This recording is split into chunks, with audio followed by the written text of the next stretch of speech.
Les travailleurs des banques ont donc connu une augmentation salariale. C'est en décembre 2022 que le bureau directeur de la Festra Bank a transmis un plaidoyer à l'association professionnelle des banques et établissements financiers du Bénin dans le but d'obtenir une hausse du point indiciaire des salaires. Au bout du processus, ils ont obtenu gain de cause. On évoque Jennifer Sativi avec vous, cette victoire donc, des acteurs du secteur bancaire. Bonjour. Bonjour Herman, comment allez-vous? Évidemment, on parle de cette victoire. Les principaux acteurs, nous en avons un représentant sur ce plateau. Il s'agit bien de M. Servet Parcom à Ouangan. Bonjour. Bonjour Jennifer. Merci d'avoir accepté notre invitation. Merci à vous aussi. Alors, vous êtes cadre de banque, mais vous êtes également membre de la commission de négociation. Déjà, cette augmentation de 6% fait certainement des heureux dans vos rangs, mais j'aimerais déjà que vous nous expliquiez le bien fondé, je dirais, de cette démarche, parce que lorsqu'on parle de cadre de banque, de cadre d'institutions financières, on pense tout de suite à beaucoup d'avantages.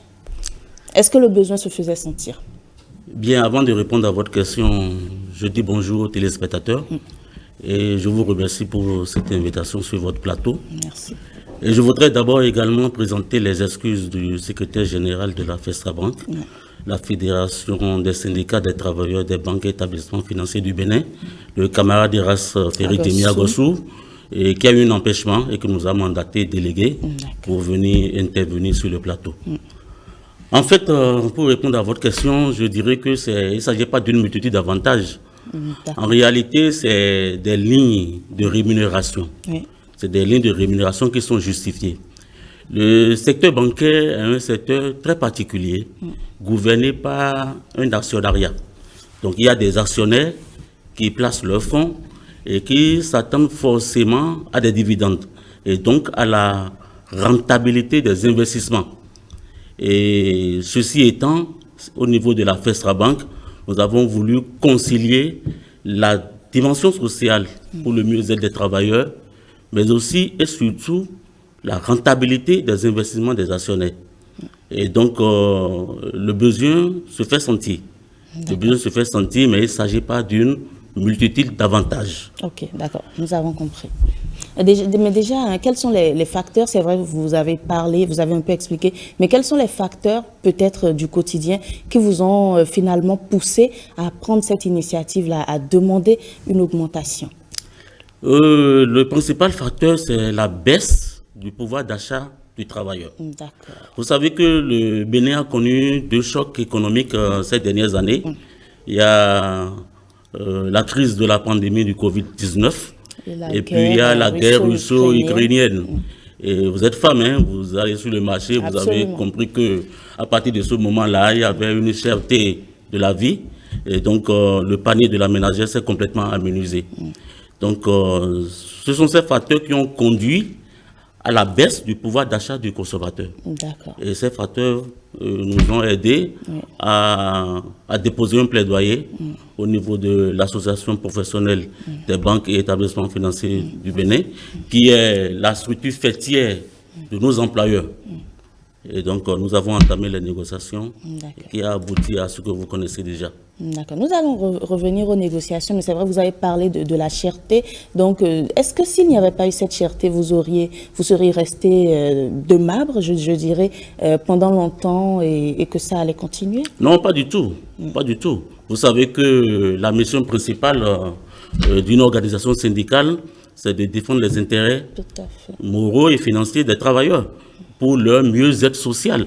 Et donc, même s'il n'y avait pas ça, nous aurons des facteurs qui puissent demander à améliorer les conditions de vie et de travail des travailleurs. D'accord. Est-ce que la revalorisation salariale n'a pas peut-être joué un rôle? Parce qu'en fin d'année 2022, le gouvernement a procédé à une revalorisation salariale envers ses fonctionnaires. Est-ce que quelque part, ça ne vous a pas boosté?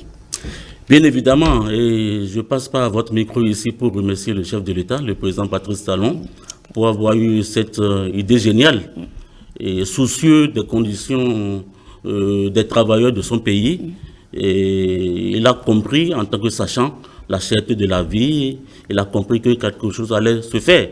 Et donc, après négociation avec les confédérations syndicales, ils se sont entendus sur une revalorisation de la valeur du point au niveau du secteur public de 3%. Et donc, nous, dans une vision anticipative, nous avons saisi notre structure faîtière d'employeurs, comme je l'ai annoncé tout à l'heure, pour faire également la même chose. Parce que le chef de l'État a dit que la revalorisation ne doit pas seulement être faite au niveau du secteur public. Et il a même fait une rencontre avec le Conseil national du patronat du Bénin et a invité l'ensemble des employeurs à emboîter le pas au gouvernement et à mieux faire que le gouvernement. Et donc, ce facteur nous a vraiment favorisés. Et lui-même, il a dit qu'il a placé son second mandat sous le signe du retournement social. Et donc, nous avons voulu saisir la balle au rebond et introduire notre plaidoyer. On parle quand même d'une revalorisation du point initial de 6%. Concrètement, qu'est-ce que cela représente? Oui, nous sommes sur un plateau de télévision, je ne vais pas donner des chiffres. Permettez que je ne donne pas des chiffres, mais 6%... De façon abstraite, pour quelqu'un qui gagne, je dis une bêtise, qui gagne 40 000 francs CFA, approximativement, ça représente combien sur son salaire? Non, je vais éviter de répondre à la question. Je ne vais pas vous donner des chiffres, mais je sais que ça vient améliorer la condition de vie des travailleurs. On ne va pas donner des chiffres sur le plateau pour que celui qui gagne 40 000 à la maison, sa femme va dire, ben, écoute, ton salaire a augmenté de tel montant, et donc il faut que tu augmentes la proportion de tel montant. Non, on ne va pas donner des chiffres, mais on va dire que c'est une condition qui a contribué fortement à l'amélioration des conditions de vie des travailleurs. On sait que les travailleurs de banque habituellement sont considérés comme des privilégiés de la République. Est-ce qu'il y avait tant ce besoin, d'accord, d'accéder à une revalorisation salariale? Oui, le besoin existe. Le besoin s'est fait sentir. Évidemment, personne ne dit non à l'argent. Bien évidemment, Herman, vous avez compris. Personne ne dit non à l'argent, donc le besoin s'est fait sentir. Et si le besoin n'était pas là, c'est que j'ai expliqué tout à l'heure que de façon progressive, on est dans une structure très dynamique où les choses évoluent. Donc on ne peut pas rester au même niveau de salaire sur une période donnée. Et d'ailleurs, nous avons une convention collective des banques et établissements financiers du Bénin, d'accord, qui prévoit que de façon régulière, il y a une révision à la hausse du point d'indice des travailleurs. D'accord, mais quand on parle d'augmentation de 6%, est-ce que vous pensez que c'est déjà satisfaisant? Est-ce que vous pensez que ça peut quand même régler le problème, les difficultés auxquelles vous faisiez face? Bien évidemment, non, parce que Emma l'a dit tout à l'heure, personne ne dit non à l'argent. Et puis, plus on demande, plus on l'obtient, on demandera toujours. Et je voudrais profiter de votre question pour remercier l'APBEF, l'Association professionnelle des banques et établissements financiers du Bénin, notamment son directeur exécutif, le président, et son vice-président qui ont participé personnellement aux négociations de bout en bout. Et donc, vraiment, je leur tiens satisfait pour l'esprit d'ouverture et la clairvoyance avec lesquels les négociations se sont déroulées. Justement, comment avez-vous procédé pour en arriver à cette augmentation, à cette victoire, comme le disait Herman? Oui, je crois que au niveau de la FESTRA Bank, nous avons opté pour un syndicalisme de développement. D'accord. Et quand vous optez pour ce genre de syndicalisme, vous arrivez à convaincre celui que vous avez en face des arguments nécessaires déployés qui justifient ce que vous êtes en train de demander. Et donc, ça a été des négociations très enrichissantes, avec des débats de qualité, avec des chiffres à l'appui, parce que nous sommes sur un terrain où les chiffres sont vérifiés au niveau de l'Institut national de la statistique et de la démographie. Donc, il n'y a pas de chiffres inventés, c'est des chiffres qui sont vérifiables. Et sur la base de ces chiffres-là, nous avons opté pour une augmentation du point d'indice. On a discuté et puis finalement on a convenu de la valeur de 6% au niveau des deux parties. Ok, est-ce que ça a été aisé, les démarches, les négociations, le syndicalisme, je vais dire, est-ce que ça a été aisé? Écoutez, aucune négociation salariale n'est aisée. Et il s'agira de voir la manière avec laquelle vous abordez les questions. Et donc, ça n'a pas été aisé, mais ça a été très enrichissant parce qu'il y avait vraiment la qualité au niveau des négociations dans les deux parties. Et ça n'a pas été aisé. Aucune négociation d'ailleurs n'est aisée. L'employeur ne viendra pas te dire, bon écoute, il y a un peu de sous ici, viens chercher. Non. Donc il faut convaincre l'employeur par des arguments très solides et nous en avions développé au cours des négociations. Vous avez eu le soutien de la CSA? Oui, merci de me l'avoir appelé, Herman. Nous avons eu le soutien de la CSA qui est la confédération à laquelle la FESTRABANK est affiliée. Et donc, au début de nos négociations, nous avons demandé que la CSA nous accompagne. Je voudrais remercier le grand camarade Anselme Amoussou pour son soutien permanent au niveau de la FESTRABANK. Nous avons été vraiment accompagnés par la CSA Bénin, de bout en bout, jusqu'à la fin des négociations. D'accord. Et quelle plus-value, hein, comme le dit notre titre, quelle plus-value cette augmentation apporte à l'économie béninoise? Oui, vous savez, la plus-value, c'est l'augmentation de la valeur d'un bien ou d'un revenu. Ici, nous sommes en présence d'un revenu. Et sans une transformation matérielle, l'économie précise que c'est l'augmentation de la valeur du bien ou du revenu sans une transformation matérielle. Et donc, cette plus-value peut se retrouver sous plusieurs formes. Et ça peut se dépenser tout de suite sur le marché. En se dépensant tout de suite sur le marché, c'est que la bonne dame, excusez-moi, c'est que vous allez acheter la boule de tomate, elle va faire un mieux chiffre d'affaires, d'accord? Celui qui ne veut pas dépenser, il va épargner. Et quand on épargne, avec l'épargne, on peut faire du crédit, on peut investir. Et donc, forcément, ça vient consolider l'une des fonctions principales des banques, d'accord, qui est le financement de l'économie de la nation. D'accord. Oui. Ok, mais comment cela pourrait-il impacter de façon positive le secteur bancaire au Bénin? Est-ce que c'est au niveau des rendements, peut-être? Bien évidemment, la rentabilité sera meilleure parce que le travailleur qui reçoit une augmentation, il est forcément motivé pour faire un travail de qualité. Et avec ce travail de qualité, c'est la performance qui en découle. Et ça va rendre beaucoup plus les banques performantes parce que les travailleurs sont conscients de ce qu'ils font comme travail, de ce qu'ils font comme un travail de qualité. Justement, vous avez lancé un appel, vous avez la FESTRABANK, je pense à travers le secrétaire général, a demandé aux travailleurs de prendre plus au sérieux leur partition au boulot, c'est cela? C'est vrai, parce que, comme je l'ai dit tout à l'heure, nous devons pouvoir concilier la dimension sociale pour le mieux-être des travailleurs, mais aussi la dimension professionnelle pour rentabiliser les investissements des actionnaires. Et lorsque nous ne prenons pas le travail au sérieux, nous ne pouvons pas rentabiliser les investissements des actionnaires et nous ne pouvons pas avoir des résultats probants non plus. Et donc, nous avons l'obligation non seulement de concilier le mieux-être social du travailleur, mais aussi la conscience professionnelle pour que nous puissions avoir de meilleurs résultats. Et c'est en obtenant de meilleurs résultats que nous pouvons demander de nouveaux acquis. Alors, cette nouvelle donne est censée prendre effet à partir d'avril, à partir du mois dernier. Est-ce que c'est effectif? C'est effectif. Vous êtes tous souvenirs. Augmenter le loyer. Je vous taquine. J'ai compris, monsieur. Mais qui sont les principaux concernés, pardon? On parle du secteur bancaire. Est-ce que ce sont les employés? Est-ce que ce sont les employés et des banques et des structures financières? Ou est-ce que c'est toute la chaîne au final? Oui, lorsque la mesure sera prise en compte, elle sera impactée à l'ensemble des travailleurs reconnus tels, d'accord, par les structures bancaires. Si vous êtes travailleur et que vous êtes déclaré à la CNSS et que vous payez, vos dispositions fiscales sont régulièrement libérées, c'est que vous êtes impacté par la mesure. Si vous êtes reconnu en tant que travailleur du secteur bancaire et établissement financier du Bénin, la mesure vous sera appliquée. D'accord, donc ces 6% s'appliquent à toute la chaîne. Il n'y a pas de variation, tout le monde obtient 6%. Absolument. Du point indiciaire. Du point indiciaire. C'est la valeur du point indiciaire. D'accord. Est-ce que vous ne craignez peut-être pas que certains parlent de déséquilibre?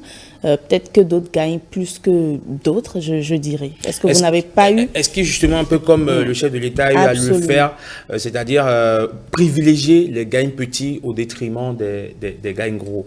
ceux qui ont déjà, voilà, ceux qui sont déjà au-delà du million, forcément, ils sont meilleurs, enfin, ils sont mieux logés par rapport à ceux qui gagnent peut-être 200 000 ou 300 000 francs ou peut-être moins. Et donc, privilégier ceux-là, faire au prorata, comme on le dit, en fonction, pour avoir un peu plus d'équité. Là, on est dans l'égalité, mais pas dans l'équité. Voilà. Et je crois que la mesure de 6% va s'appliquer directement sur la valeur du point. Lorsque vous prenez votre fiche de paye, vous avez un certain nombre de rubriques. D'accord? Et lorsque vous calculez les 6%, ça va impacter toutes ces rubriques. Et au finish, après déduction des charges sociales et des charges fiscales, vous allez retrouver un salaire net. D'accord? Et qui va prendre en compte cette mesure qui est appliquée à tout le monde. En fait, on n'a pas parlé de hiérarchisation de salaire. On a parlé d'une mesure d'augmentation pour l'ensemble des travailleurs à 6%. Et est-ce que préalablement, c'est vrai qu'actuellement ça a donné, est-ce que préalablement il y avait eu d'autres négociations, peut-être par le passé, qui n'avaient peut-être pas abouti? Non. Non. Non. À quand remonte la dernière revalorisation salariale dans le secteur bancaire? Dans le secteur bancaire, nous avons négocié notre dernière convention en 2017. 2017. Oui, et donc cette convention est même sur le point d'être dénoncée. Et bientôt, nous allons lancer le courrier de dénonciation et faire le point. Elle est déjà obsolète? On ne va pas dire qu'elle est obsolète, mais il y a des insuffisances qu'il faut corriger. D'accord? Après l'avoir appliquée, nous avons noté des insuffisances qu'il va falloir corriger. Et bientôt, nous allons entamer d'autres négociations avec la structure faîtière des employeurs, qui est l'APBF, pour la dénonciation et la renégociation d'une nouvelle convention collective des banques et établissements financiers du Bénin. D'accord. Justement, en quoi est-il opportun, nécessaire de procéder à de meilleures conditions pour les agents de banque? Certainement, quand vous parlez d'acquis prochains, ça veut dire que vous n'êtes peut-être pas complètement satisfait. Pourquoi vous pensez qu'il faut miser gros, je dirais, sur l'employé de banque, sur le cadre de banque? En quoi cela peut être profitable pour l'État, par exemple, ou pour l'économie? Non, pour l'économie, je l'ai expliqué tout à l'heure, il n'y a pas de souci pour l'économie. Mais en quoi c'est profitable pour la banque? Vous êtes dans une situation dynamique. On n'est pas dans une situation structurelle où les choses sont comme ça, restent comme ça jusqu'à une certaine éternité. Mais au fur et à mesure que nous évoluons, nous constatons qu'il y a des choses qu'il faut corriger. Parce que la perfection n'est pas de ce monde. C'est une quête permanente vers laquelle il faut atteindre. Donc, au fur et à mesure que nous évoluons, nous notons les insuffisances sur ce qui est passé et proposer des actions correctives pour améliorer ces choses-là. Et c'est bien évidemment, c'est l'option qui nous a toujours guidés et nous continuons pas évoluer avec cette option-là. D'accord. Est-ce que la FESTRABANK est... J'ai parlé tout à l'heure de satisfaction, vous avez dit pas forcément, mais est-ce que la FESTRABANK anticipe peut-être et vise déjà autre chose à défendre peut-être dans quelques années? Bien sûr, je viens de l'annoncer tout à l'heure. J'ai annoncé que notre convention qui a été signée depuis 2017 est sur le point d'être dénoncée. Et donc, nous avons déjà fait un audit de tout ce qui a été réalisé au niveau de cette convention-là. Et après cet audit-là, nous avons noté des insuffisances et des corrections à faire que nous allons soumettre à l'APBF et continuer par demander un mieux-être social pour l'ensemble des travailleurs du secteur. D'accord. Est-ce que vous y êtes déjà ou vous attendez un peu avant de commencer? Nous attendons un peu, parce qu'on vient de finir une négociation. On va donner un peu le souffle à nos partenaires d'avance, le temps de revenir avec de meilleures demandes. Et comme nous les connaissons déjà avec la qualité des débats, je crois qu'on va toujours pouvoir s'entendre sur ce qui va être profitable pour l'ensemble des deux parties. D'accord. Donc, les employés peuvent se réjouir d'avance, je dirais. Bien évidemment. Et surtout travailler, c'est cela. Bien évidemment. Surtout travailler. Vous avez trouvé le mot.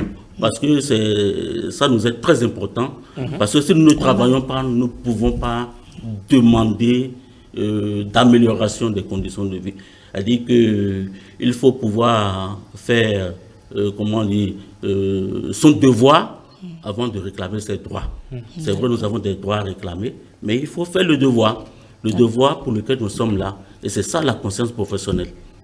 Et puisque vous êtes là, on va quand même profiter de ce plateau pour poser un certain nombre de questions liées justement à la fonction, enfin au travail dans le secteur bancaire. Pourquoi est-ce que généralement, quand on va dans les banques, il y a 3 caisses, Il y a une seule caisse qui est ouverte, les deux autres, on ne voit jamais personne. Vous êtes obligé de faire le rang. Lorsque vous allez à la banque, c'est que vous décidez de passer soit une demi-journée ou toute une journée. C'est à la limite désagréable.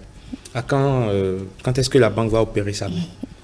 Bon, cette question, en fait, n'est pas liée au sujet de la revalorisation des salaires. Non, est-ce à dire que c'est le personnel qui est insuffisant? C'est là où j'allais en venir.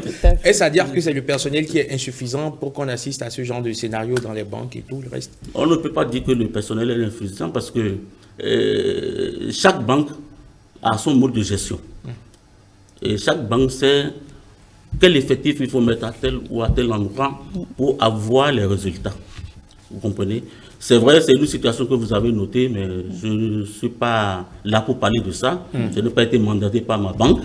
J'ai été mandaté par la FESTRABANK, la Fédération des syndicats des travailleurs des banques et établissements. C'était juste pour savoir aussi si le syndicat se bat aussi pour ça. Bien évidemment. Bien évidemment, nous avons dit, nous devons faire tout possible pour que l'image de chaque banque soit des images respectées. D'accord. Et pour que l'image soit respectée, il faut une certaine qualité de service, il faut une certaine qualité au niveau de l'accueil clientèle.